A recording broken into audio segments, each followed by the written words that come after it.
The morning sun was just beginning to peek through the large glass windows of San Francisco International Airport as passengers shuffled through security checkpoints. Among them was Dr. Lee, a pediatric surgeon whose gentle demeanor and kind eyes had comforted countless young patients throughout her career. She'd spent the past week performing complex surgeries, including a particularly challenging 12-hour operation that had saved a 5-year-old's life. Running her fingers through her shoulder-length dark hair, she stifled a yawn while waiting in line at the coffee shop.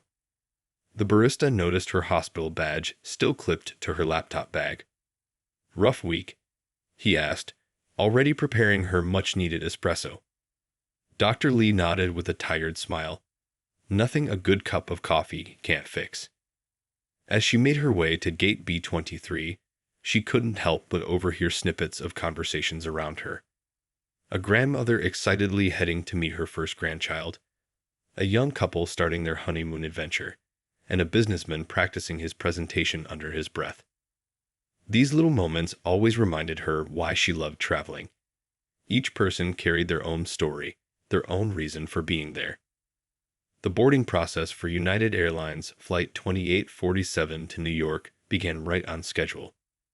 Dr. Lee found herself in the middle of the usual dance of passengers trying to fit oversized carry-ons into the overhead bins. A flight attendant with silver-streaked hair and laugh lines around her eyes helped an elderly passenger stow his cane, while another crew member gently reminded someone to switch their phone to airplane mode. Settling into her window seat in row 23, Dr. Lee pulled out the medical journal she'd been meaning to read all week. The familiar hum of the aircraft's engines provided a soothing background noise as more passengers filed in. A mother and her young daughter took their seats across the aisle, the little girl clutching a well-loved stuffed penguin. The sight brought a smile to Dr. Lee's face, reminding her of why she'd chosen pediatric surgery as her specialty. As the flight attendants began their safety demonstration, Dr. Lee's thoughts drifted to the medical conference awaiting her in New York. She was scheduled to present her groundbreaking research on minimally invasive surgical techniques for children.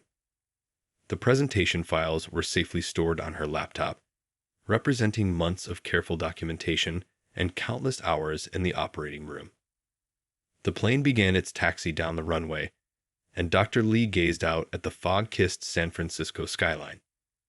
A young man in the row ahead of her was white-knuckling his armrests during takeoff, and she noticed how the elderly passenger from earlier was now calmly solving a crossword puzzle, completely unfazed by the ascending aircraft.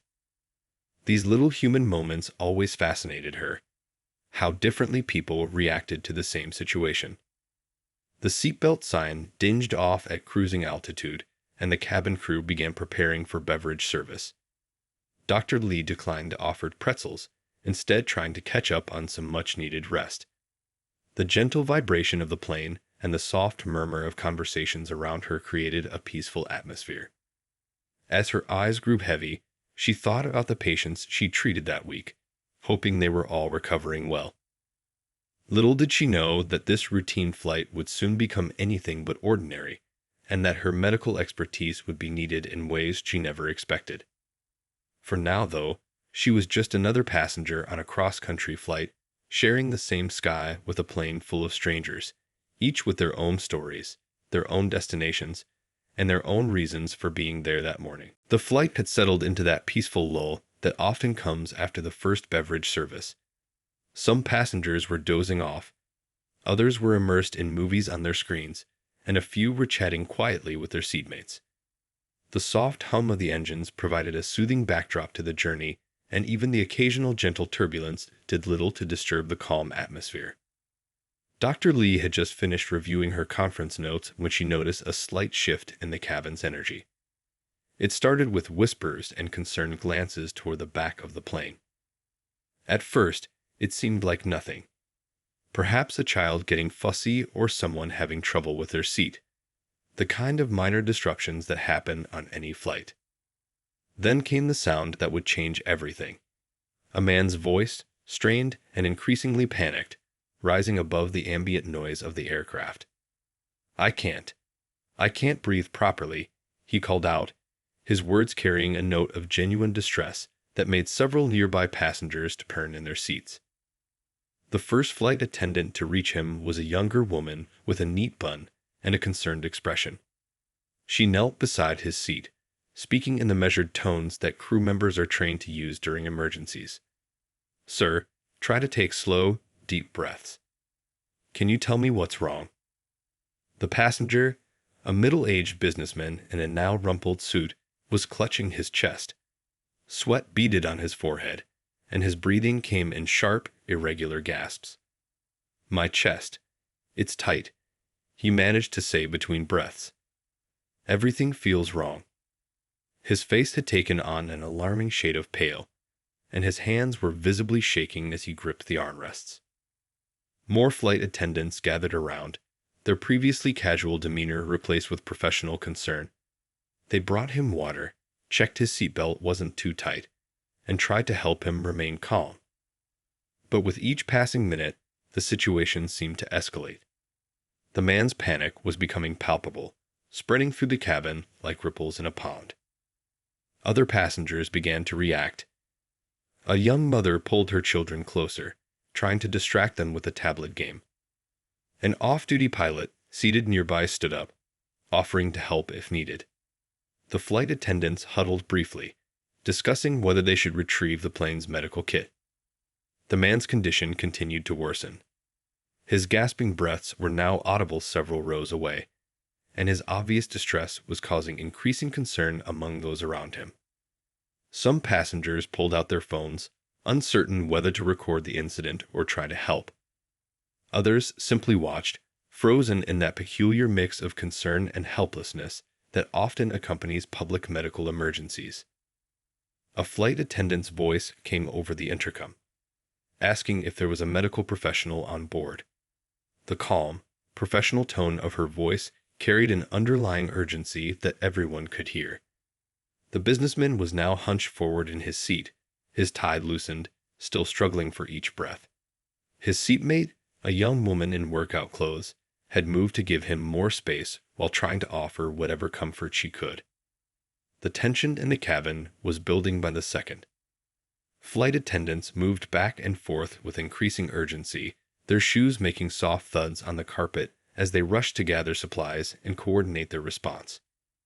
The man's labored breathing seemed to grow louder in the increasingly quiet cabin, as other passengers lowered their voices and turned off their entertainment systems, sensing the gravity of the situation. It was becoming clear to everyone on board that this was more than just a minor health scare. The professional masks of the flight crew were beginning to show cracks of genuine worry, and whispered conversations about diverting the flight had already begun.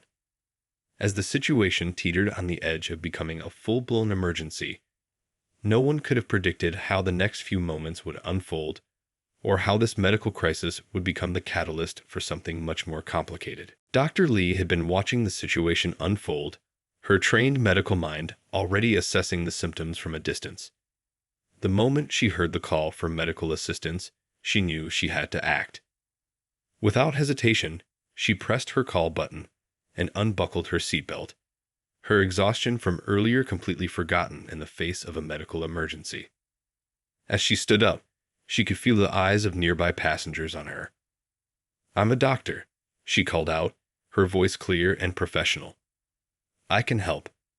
She grabbed her small carry-on bag, which contained a few basic medical tools she always traveled with, a habit formed from years of unexpected emergencies. The aisle was narrow, and passengers leaned away as she tried to make her way toward the distressed man. She was moving quickly but carefully, her mind already running through possible diagnoses based on the symptoms she could observe. The flight attendants looked relieved at her approach, one of them already moving to clear a path. That's when everything changed. Two men suddenly appeared in the aisle, seemingly out of nowhere. Their movements were swift and practiced, their expressions stern. Air marshals. In the heightened security environment of modern air travel, their presence wasn't entirely surprising, but what happened next shocked everyone on board. "Stop right there," the first marshal commanded, his hand raised. "Return to your seat immediately. His voice was firm, leaving no room for discussion. The second marshal moved to block the aisle completely, creating a human barrier between Dr. Lee and the patient. Dr. Lee tried to explain, keeping her voice steady and professional. "I'm a pediatric surgeon. I heard your call for medical help." She reached slowly toward her pocket, intending to show her hospital ID, but this simple movement caused both marshals to tense visibly. "Ma'am, this is your final warning. Return to your seat now," the second marshal insisted, his hand moving toward his hip. The tension in the cabin, already high from the medical emergency, ratcheted up several notches. Other passengers began to murmur, some pulling out phones to record the scene. When Dr. Lee took one more step forward, trying once again to explain her medical credentials, the marshals acted with stunning swiftness. In a fluid motion that spoke of extensive training, they had her hands behind her back and handcuffs clicking into place. The cold metal against her wrists was shocking, but not as shocking as the realization that her attempt to help had somehow led to this moment. The other passengers erupted in protests.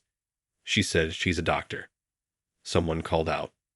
"Let her help," came another voice. A young woman in business attire stood up, phone recording steadily. "This isn't right," she declared loudly, though she remained carefully in her seat. Through it all, Dr. Lee remained remarkably composed. Even as the marshals firmly guided her to a seat near their position, her eyes stayed focused on the struggling patient several rows back. She could see his condition wasn't improving. If anything, his distress seemed to be growing worse by the second. The flight attendants looked torn, glancing between the handcuffed doctor and their patient, clearly uncertain about how to proceed. The older flight attendant with silver-streaked hair approached the marshals, speaking in low, urgent tones about the deteriorating medical situation. But the marshals stood firm, citing security protocols and procedures that couldn't be broken, even in medical emergencies. Meanwhile, the businessman's breathing was becoming more labored, and a concerning bluish tint was beginning to appear around his lips, a sign that Dr. Lee recognized immediately as potentially life-threatening. She knew she had to do something, but with her hands literally tied, she would have to find another way to help. As she watched the situation unfold, her mind was already forming a plan, one that would turn this moment of injustice into something entirely unexpected. The atmosphere in the cabin had become electric with tension. Phones were raised in every direction, their camera lenses capturing the surreal scene of a handcuffed doctor while a medical emergency continued to unfold. The soft peeping of the plane's instruments seemed to grow louder in the charged air, marking time as precious minutes ticked by. The flight attendants huddled near the galley, their hushed voices carrying undertones of urgency as they discussed their options. The head attendant, her silver-streaked hair now slightly disheveled from stress, was on the phone with the cockpit. "We have a passenger in serious medical distress," she explained, her professional calm wavering slightly. "And a situation with someone who says they're a doctor." In her seat, Dr. Lee could see the ill passenger's condition deteriorating. His face had taken on an ashen color, and his breathing was becoming more erratic. The young woman next to him was holding his hand, offering what comfort she could while throwing concerned glances toward the air marshals who still stood guard in the aisle. A businessman in the window seat pulled out his laptop, typing frantically. "I'm looking up the nearest airports," he announced to no one in particular. "We must be at least 2 hours from Chicago." His seatmate leaned over, both of them studying the map on his screen, their previous movie forgotten. The tension broke momentarily as the captain's voice crackled over the intercom. "Ladies and gentlemen, due to a medical emergency, we will be diverting to Chicago O'Hare International Airport. Please remain in your seats with your seatbelts fastened." The announcement sparked a wave of murmurs throughout the cabin. A young mother 3 rows ahead turned around, her sleeping toddler cradled against her shoulder. "But that's 2 hours away," she said, her voice carrying a mix of concern and disbelief. "Can't they find somewhere closer?" Her question echoed what everyone was thinking. their eyes darting between the handcuffed doctor and the struggling patient. The air marshals maintained their positions, their faces set in stone-like expressions of authority. But even they couldn't help glancing occasionally at the ailing passenger, whose condition was visibly worsening. The younger marshal shifted his weight uncomfortably, perhaps questioning their decision, but protocol held firm. More passengers joined the chorus of protests. An elderly man stood up, his voice trembling with emotion. "This is ridiculous. Let the doctor help." A college student nearby added, "I'm recording all of this. It's going straight to social media." The cabin crew tried to maintain order, but the situation was rapidly approaching a breaking point. Through it all, Dr. Lee remained remarkably composed.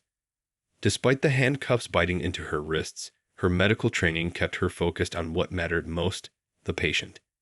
She observed his symptoms carefully. The bluish tinge around his lips had deepened. His breathing was becoming more labored, and his movements were growing increasingly uncoordinated. These were signs she'd seen many times before, and they told her exactly what might be happening.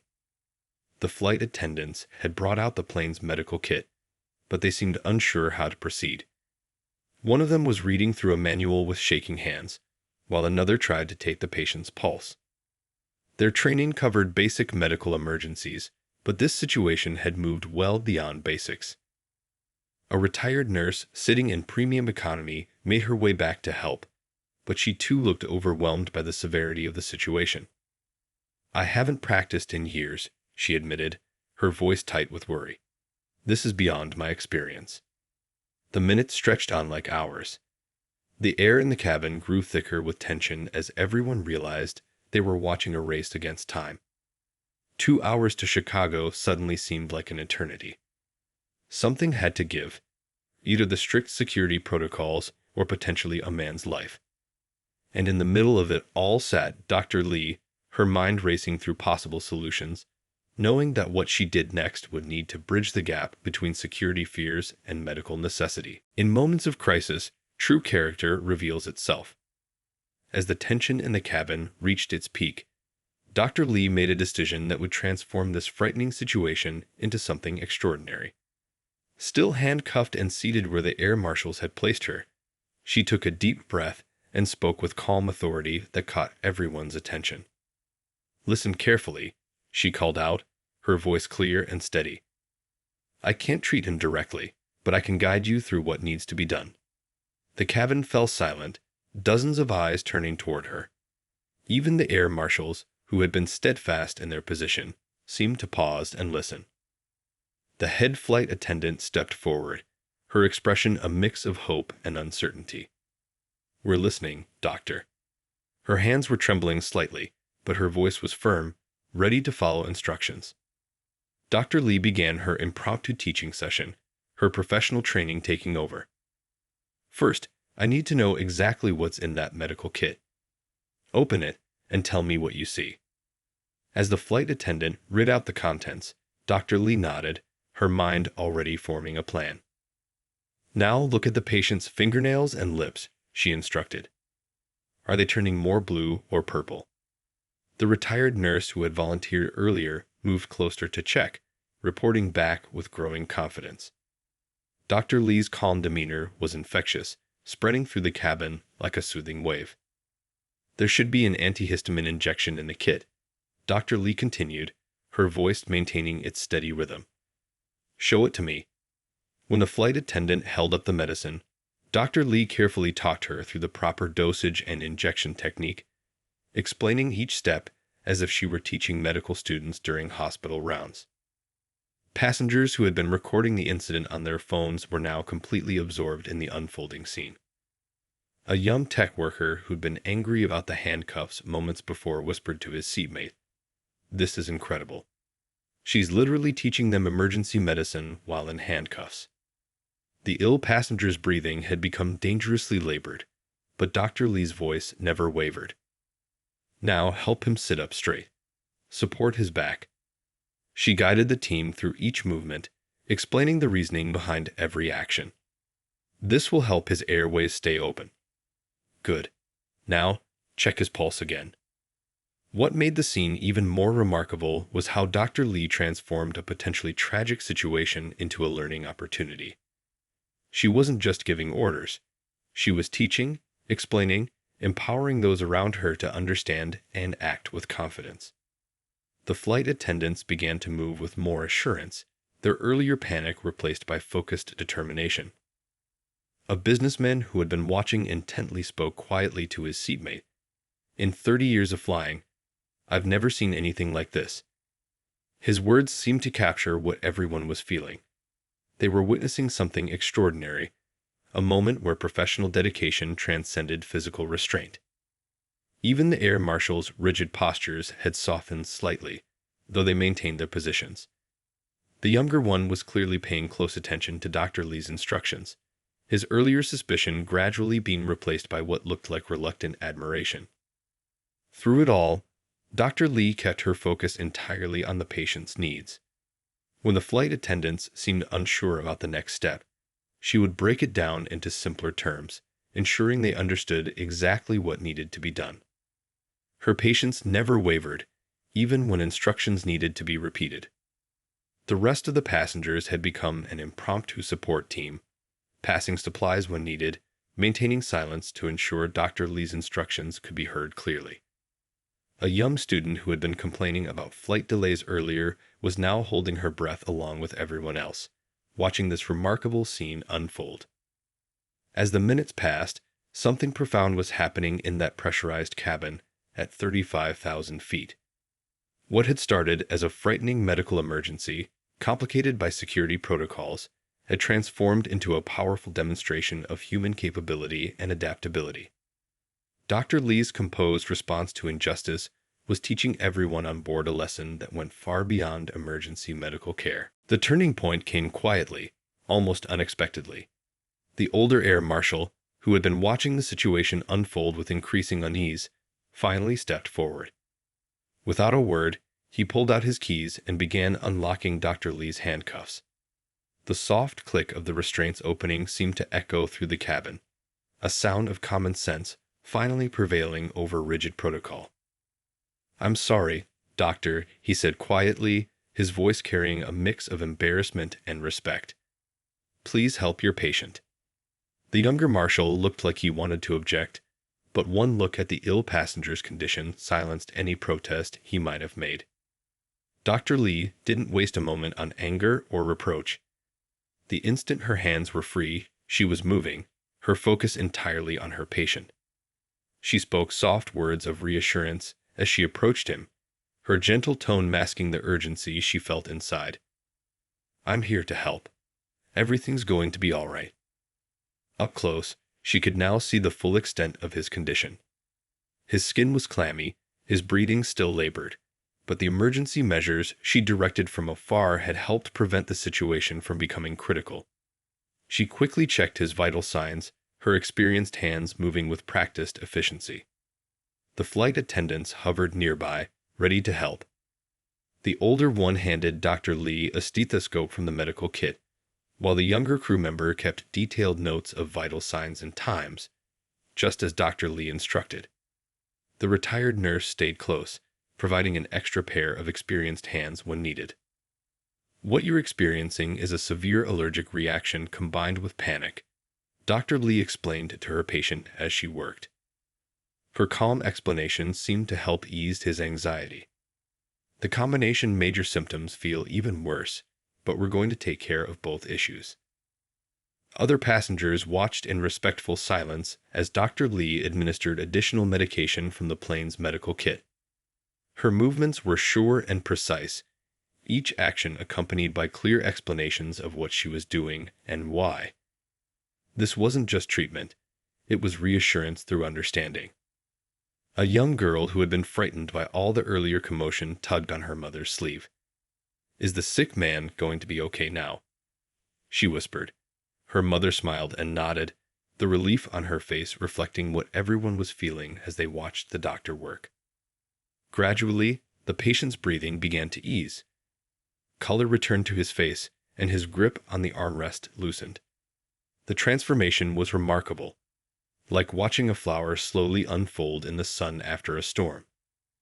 Dr. Lee continued to monitor him closely, checking and rechecking his vital signs as the minutes passed. The head flight attendant made an announcement that brought sighs of relief throughout the cabin. They would continue to Chicago as planned, but the medical emergency was now under control. A quiet round of applause rippled through the plane. Not the loud, dramatic kind you see in movies, but the soft, heartfelt kind that comes from genuine gratitude and relief. The air marshals had retreated to their seats, their earlier rigid authority replaced by subdued reflection. The younger one kept glancing at Dr. Lee, his expression suggesting he was wrestling with some difficult realizations about judgment and assumptions. As the situation stabilized, passengers began sharing bottled water and snacks, the shared experience creating a unique bond among strangers. An elderly couple offered their neck pillows to make the patient more comfortable. A college student shared her phone charger with someone who had drained their battery recording the earlier events. Dr. Lee stayed beside her patient, monitoring his recovery while catching up on his medical history. It turned out he had an unknown allergy to one of the snacks served on the flight, and the cramped airplane environment had amplified his panic response to the initial symptoms. Understanding bloomed across his face as she explained what had happened, replacing his earlier fear with knowledge. The remainder of the flight to Chicago took on an almost surreal quality. The usual barriers between strangers had melted away, replaced by a shared sense of having witnessed something important. Not just a medical emergency averted, but a lesson in grace under pressure, in choosing compassion over confrontation. By the time the plane touched down in Chicago, videos of the incident had already begun spreading across social media. The footage of a handcuffed doctor calmly giving life-saving instructions struck a chord with people worldwide. But for those who had been on the flight, the experience went far deeper than any viral moment could capture. As passengers filed off the plane, many stopped to thank Dr. Lee. A teenager who had recorded everything approached her with tears in her eyes. "My mom's a nurse," she said quietly. "What you did today, that's exactly how she would have handled it. Thank you for showing us what real strength looks like." The airline representatives waiting at the gate weren't quite sure how to handle the situation. They had prepared for a medical emergency, but found themselves facing something far more complex. The head flight attendant, still composed despite the eventful flight, gave a detailed report that would later become part of airline training materials. In the following days, news outlets picked up the story. Headlines ranged from "Doctor saves life while handcuffed" to "Professionalism triumphs over prejudice at 35,000 feet." But what caught people's attention wasn't just the drama of the situation. It was the way Dr. Lee had transformed a potential tragedy into a teaching moment. The airline's CEO personally called Dr. Lee to apologize. During that conversation, something unexpected happened. Instead of demanding compensation or threatening legal action, Dr. Lee proposed working with the airline to improve their emergency response protocols. "Let's turn this incident into an opportunity for positive change," she suggested. Within weeks, the airline announced major updates to their medical emergency procedures. They developed new guidelines for identifying and verifying medical professionals on flights, and created clear protocols for balancing security concerns with medical necessities. The air marshals involved in the incident participated in these changes, sharing their perspectives on how to better handle similar situations. The incident sparked important conversations in break rooms and boardrooms across the country. Medical professionals shared their own stories of facing prejudice and suspicion. Security experts discussed ways to maintain safety without compromising emergency care. Flight crews studied the case as an example of crisis management done right. A few months later, Dr. Lee was invited to speak at a national medical conference. The room fell silent as she described those tense moments in the air. "In a crisis," she explained, "we have two choices. We can focus on the barriers, or we can find ways around them." That day, handcuffed at 35,000 feet, I chose to teach rather than protest. Sometimes, the best way to challenge prejudice is to simply continue doing your job with grace and skill. The patient recovered completely and later wrote a heartfelt letter to Dr. Lee. "Your calm voice that day didn't just save my life," he wrote. "It showed everyone on that plane what true professionalism looks like. Thank you for not giving up on me, even when your hands were literally tied." The young flight attendant who had helped follow Dr. Lee's instructions was inspired to begin nursing school. Watching her turn that terrible situation into a learning opportunity changed my whole perspective on healthcare. She later shared in an interview, "I realized that's the kind of professional I want to be." Perhaps the most lasting impact came from the quieter ripples of change. A child who witnessed the incident wrote about it for a school essay, describing how it changed her understanding of what real courage looks like. A medical student who watched the viral video decided to specialize in emergency medicine. The younger air marshal began volunteering at a local hospital, wanting to better understand the medical professionals he encountered in his work. 1 year after the incident, a group of passengers from that flight organized a reunion. They gathered to commemorate not just the dramatic events they had witnessed, but the lessons they had learned about human dignity, professional dedication, and the power of choosing teaching over anger. Dr. Lee attended briefly between surgeries, still modest about her role in what had become a defining moment in modern aviation history. The story continues to be shared, not just as a tale of injustice overcome, but as an example of how one person's grace under pressure can inspire lasting change. In the end, it wasn't just about a doctor saving a life while handcuffed. It was about showing how moments of crisis can bring out the best in human nature, turning potential tragedy into triumph through calm competence and unwavering dedication to helping others.